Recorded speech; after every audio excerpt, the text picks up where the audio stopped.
ସତ୍ୟଖେଳ ପକ୍ଷରୁ ଆପଣଙ୍କୁ ସ୍ୱାଗତ। ଓମସା ପକ୍ଷରୁ ଦିଆଯାଇଥିବା ଦାବିକୁ ରାଜ୍ୟ ସରକାର ପୂରଣ କରୁନାହାନ୍ତି।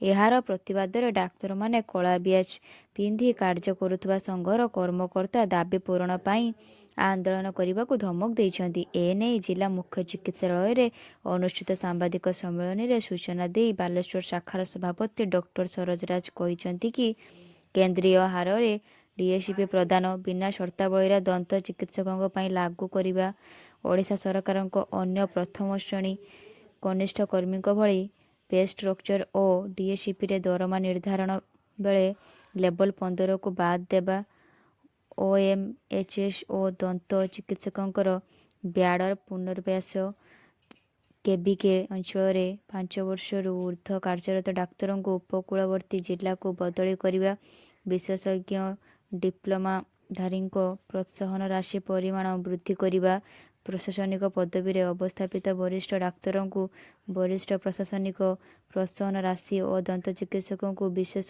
ପ୍ରୋତ୍ସାହନ ରାଶି ପ୍ରଦାନ ପୋଷ୍ଟମର୍ଟମ ପ୍ରୋତ୍ସାହନ ରାଶିକୁ 500ରୁ 5000 ବୃଦ୍ଧି କରିବା କାର୍ଯ୍ୟରତ ଡାକ୍ତରଙ୍କୁ ସୁରକ୍ଷା ପ୍ରଦାନ କରିବା ଭଳି ବିଭିନ୍ନ ଦାବି ପୂରଣ ନେଇ ଓମସା କର୍ମକର୍ତ୍ତାମାନେ କଳା ବ୍ୟାଚ୍ ପିନ୍ଧି ଆନ୍ଦୋଳନ କରୁଛନ୍ତି। ବାରମ୍ବାର ଆଲୋଚନା ହେଇଥିଲେ ମଧ୍ୟ ଏହାର କୌଣସି ସୁଫଳ ବାହାରୁନାହିଁ। ଫଳରେ ସଂଘ ବାଧ୍ୟ ହୋଇ ଆନ୍ଦୋଳନ ପନ୍ଥା ଅବଲମ୍ବନ କରିବାକୁ ବାଧ୍ୟ ହୋଇଛି ବୋଲି ଚେତାବନୀ ଦେଇଥିଲେ।